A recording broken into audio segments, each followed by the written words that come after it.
Hello everyone, very good morning and welcome back to our YouTube channel the exam cracker. आज की इस video में हम Hindi pedagogy के 30 इंपॉर्टेंट क्वेश्चंस करेंगे जो कि आपके CTET and other teaching exams के लिए इंपॉर्टेंट है। शुरू करते हैं हमारी आज की इस वीडियो को बिना किसी देरी के।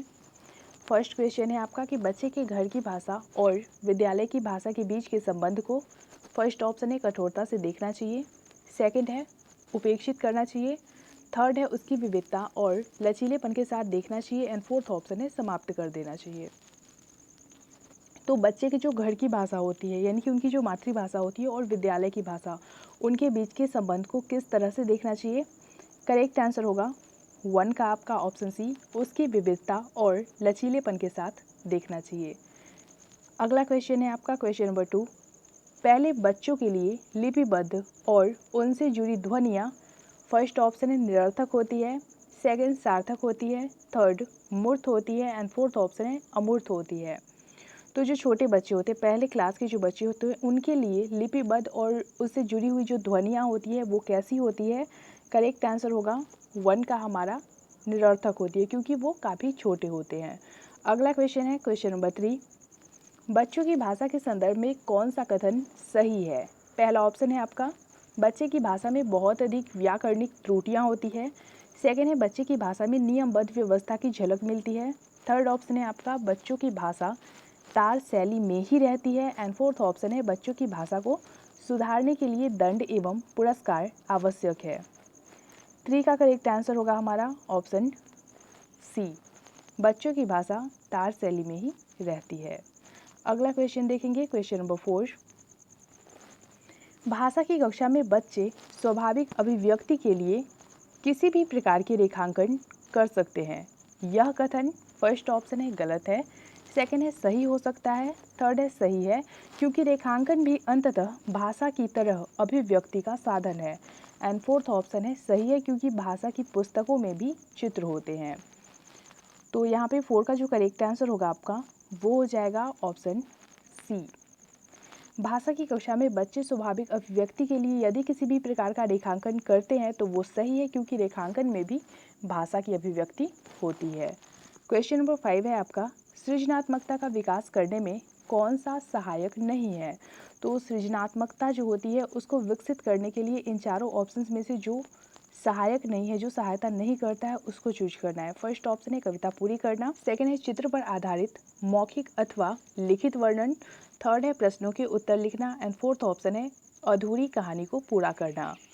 तो सृजनात्मकता के विकास के बारे में यहाँ पे बात की जा रही है। तो option A, B and D जो है उसमें सृजनात्मकता से रिलेटेड क्वेश्चन है जिसमें आप सृजनात्मकता का यूज कर सकते हो, लेकिन प्रश्नों के जो उत्तर लिखना दिया गया है तो इसके बंधे बंधाए उत्तर भी हो सकते हैं जिसमें सृजनात्मकता को विकसित करने की क्षमता नहीं बढ़ पाएगी, इसलिए ऑप्शन सी जो है हमारा वो सही होगा। क्वेश्चन नंबर 6 देखेंगे। भाषा की कक्षा में फर्स्ट ऑप्शन है दीवारें चार्ट से भरी हो, सेकेंड है शिक्षक द्वारा प्रयुक्त गतिविधियां और युक्तियां महत्वपूर्ण भूमिका निभाती है, थर्ड ऑप्शन है औपचारिक रूप से आकलन पर बल दिया जाए एंड फोर्थ ऑप्शन है व्याकरणीय नियमों पर बल देना चाहिए। तो भाषा की कक्षा में क्या जरूरी होना चाहिए। करेक्ट आंसर हो जाएगा 6 का आपका ऑप्शन बी, शिक्षक द्वारा प्रयुक्त गतिविधियां और युक्तियां महत्वपूर्ण भूमिका निभाती है। अगला क्वेश्चन है आपका क्वेश्चन नंबर 7। हिंदी भाषा के अतिरिक्त कौन सी भाषा देवनागरी लिपि में लिखी जाती है। फर्स्ट ऑप्शन है आपका Punjabi, second Marathi, third Urdu and fourth option है इनमें से कोई नहीं। तो हिंदी भाषा तो लिखी ही जाती है, इसके अतिरिक्त आपको ढूंढना है। करेक्ट आंसर हो जाएगा 7 का आपका ऑप्शन बी, मराठी भी देवनागरी लिपि में ही लिखी जाती है। क्वेश्चन नंबर 8 है आपका भाषा के शिक्षण का बहुभाषिक संदर्भ फर्स्ट ऑप्शन है एक से अधिक भाषाएं सीखने की ओर संकेत करता है, सेकेंड ऑप्शन है आपका कि एक से अधिक भाषाओं में शिक्षण सामग्री है, थर्ड है एक समस्या है एंड फोर्थ ऑप्शन है बच्चों द्वारा एक से अधिक भाषाओं का प्रयोग करने की ओर संकेत करता है। तो यहाँ पे 8 का जो करेक्ट आंसर होगा हमारा वो हो जाएगा ऑप्शन डी। अगला क्वेश्चन देखेंगे हम क्वेश्चन नंबर 9। हिंदी भाषा शिक्षण का एक मुख्य उद्देश्य है, फर्स्ट ऑप्शन है भाषा का ज्ञान देना, सेकंड प्रश्न पूछने अपनी बात कहने का अवसर देना, थर्ड है मौन पठन के उपरांत शब्दार्थ कराना एंड फोर्थ ऑप्शन है व्याकरणिक नियम कंठस्थ करना। तो हिंदी भाषा शिक्षण का जो एक प्रमुख उद्देश्य है वो क्या है। करेक्ट आंसर हो जाएगा 9 का हमारा ऑप्शन बी, प्रश्न पूछने और अपनी बात कहने के अवसर देना। क्वेश्चन नंबर 10 देखेंगे, जब भाषा सीखने की प्रक्रिया बच्चे के दैनिक जीवन की ज़रूरतों से जुड़ी हो तो फर्स्ट ऑप्शन है भाषा सीखना सार्थक हो जाता है, सेकंड है भाषा सीखना निरर्थक होता है, थर्ड है भाषा सीखना कठिन हो जाता है एंड फोर्थ ऑप्शन है बच्चों को विशुद्ध मनोरंजन की प्राप्ति होती है। तो जब भाषा सीखने की जो प्रक्रिया होती है वो बच्चों के दैनिक जीवन से रिलेटेड हो तो इससे उनको क्या फ़ायदा होगा, क्या ये फ़ायदेमंद होगा या फिर फ़ायदेमंद नहीं होगा, ये बताना है आपको। करेक्ट हो जाएगा 10 का आपका ऑप्शन डी, बच्चों को विशुद्ध मनोरंजन की प्राप्ति होती है, यानी कि वो खेल खेल में ही भाषा सीख लेते हैं। क्वेश्चन नंबर 11 है आपका, बच्चे विद्यालय आने से पहले फर्स्ट ऑप्शन है भाषा नहीं जानते, सेकंड है अपनी भाषा का व्याकरण जानते हैं, थर्ड है वर्णमाला जानते हैं एंड फोर्थ ऑप्शन है भाषा के सभी कौशलों में पारंगत होते हैं। करेक्ट आंसर होगा 11 का हमारा ऑप्शन बी, अपनी भाषा का व्याकरण जानते हैं। क्वेश्चन नंबर 12 है आपका, पाठ्य पुस्तक में दिए गए अभ्यास कैसे होने चाहिए। फर्स्ट ऑप्शन है जिनके उत्तर निश्चित हो, सेकंड है जो अनुमान और कल्पना पर आधारित हो, थर्ड है जो बहुविकल्पीय हो एंड फोर्थ ऑप्शन है जो व्याकरण पर ही आधारित हो। तो पाठ्य पुस्तक में जो अभ्यास दिए जाते हैं उनमें जो क्वेश्चंस होते हैं वो कैसे होने चाहिए। करेक्ट हो जाएगा 12 का आपका ऑप्शन बी, जो अनुमान और कल्पना पर आधारित हो ताकि बच्चों में सृजनात्मकता की भावना का विकास हो। अगला क्वेश्चन देखेंगे, क्वेश्चन नंबर 13, प्रायः बच्चे या फिर बच्चियां विद्यालय में स्वयं को अभिव्यक्त करने में संकोच करते हैं क्योंकि फर्स्ट ऑप्शन है वे भाषा नहीं जानते, सेकंड है उन्हें अभिव्यक्ति का ज्ञान नहीं है, थर्ड है वे जिस भाषा में सहज अभिव्यक्ति कर सकते हैं वह प्रायः विद्यालयों में स्वीकृत नहीं होती एंड फोर्थ ऑप्शन है आपका कि शिक्षक या फिर शिक्षिका व बाकी साथी उनका मजाक उड़ाते हैं। तो बच्चे बच्चियां जो विद्यालय में स्वयं को अभिव्यक्त करने में हिचकते हैं, संकोच करते हैं, उसका क्या रीजन होना चाहिए आप लोगों के अकॉर्डिंग वो बताइए। करेक्ट आंसर हो जाएगा 13 का आपका ऑप्शन सी, वे जिस भाषा में सहज अभिव्यक्ति कर सकते हैं वे प्रायः विद्यालयों में स्वीकृत नहीं होती, यानी कि उनको अपनी मातृभाषा में बात करने की अनुमति नहीं दी जाती।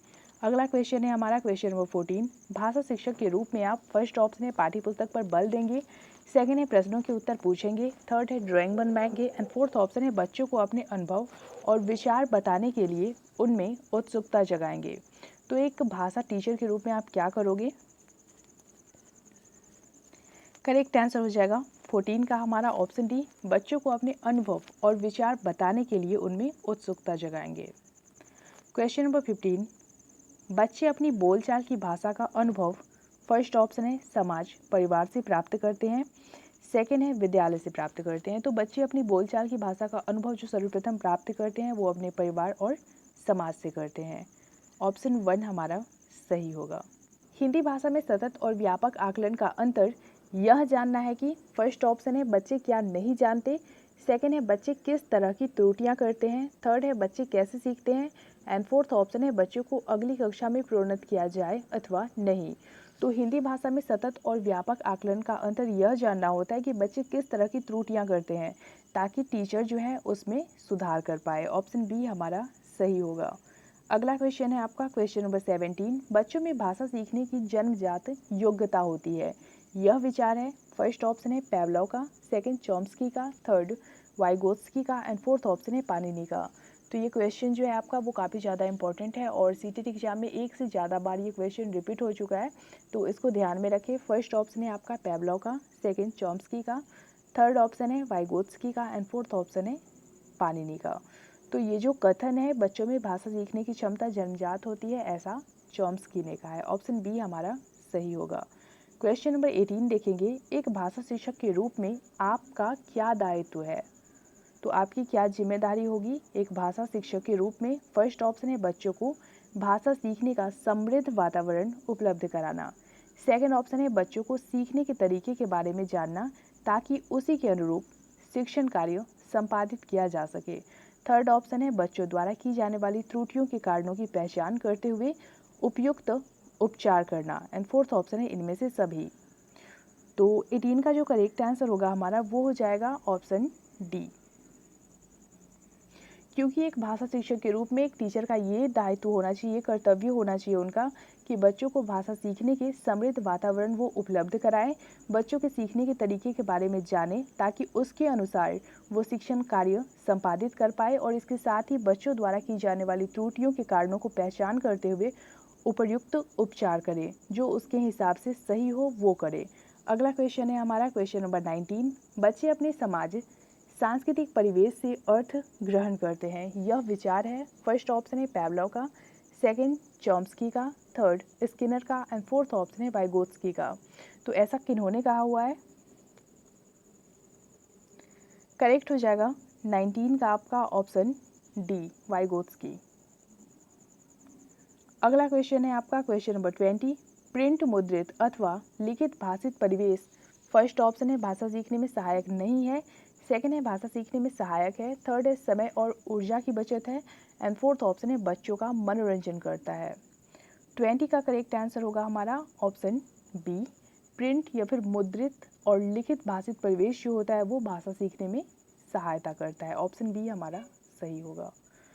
क्वेश्चन नंबर 21 है, व्याकरण शिक्षण की आगमन विधि में फर्स्ट ऑप्शन है नियम से उदाहरण की ओर जाते हैं, सेकंड है उदाहरण से नियम की ओर जाते हैं, थर्ड है सूत्र कंठस्थ करते हैं एंड फोर्थ ऑप्शन है आपका पाठ्य पुस्तक का प्रयोग करते हैं। तो व्याकरण शिक्षण की आगमन विधि में क्या करते हैं? 21 का करेक्ट आंसर होगा हमारा ऑप्शन बी, उदाहरण से नियम की ओर जाते हैं। क्वेश्चन नंबर 22, भाषा के आधारभूत कौशल, फर्स्ट ऑप्शन है एक क्रम से सीखे जाते हैं, सेकंड है अंतर संबंधित है, थर्ड है विद्यालय में ही सीखे जाते हैं एंड फोर्थ ऑप्शन है अंतर संबंधित नहीं होते। तो भाषा के जो आधारभूत कौशल होते हैं वो अंतर संबंधित होते हैं। ऑप्शन बी हमारा सही होगा। क्वेश्चन नंबर 23 है आपका कि हिंदी भाषा सीखने में पाठ्य पुस्तक, फर्स्ट ऑप्शन है साध्य है, सेकंड साधन है, थर्ड एकमात्र संसाधन है एंड फोर्थ ऑप्शन है इनमें से कोई नहीं। 23 का करेक्ट आंसर होगा हमारा ऑप्शन बी, हिंदी भाषा सीखने में पाठ्य पुस्तक जो है वो साधन का काम करती हैं।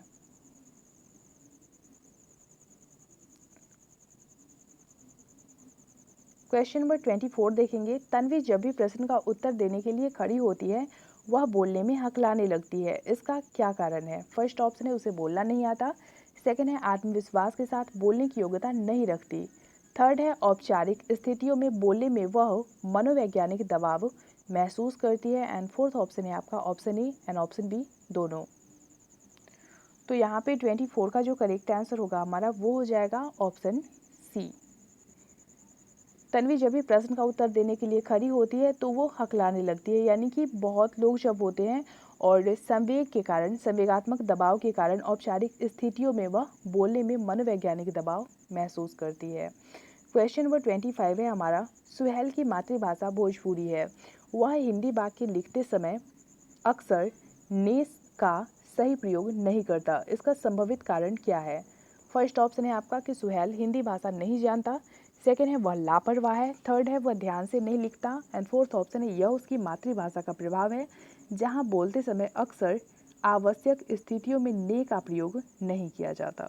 तो यहाँ पे 25 का जो करेक्ट आंसर होगा ऑप्शन डी हो जाएगा कि ये उसकी मातृभाषा के कारण उसे ये प्रॉब्लम आ रही है।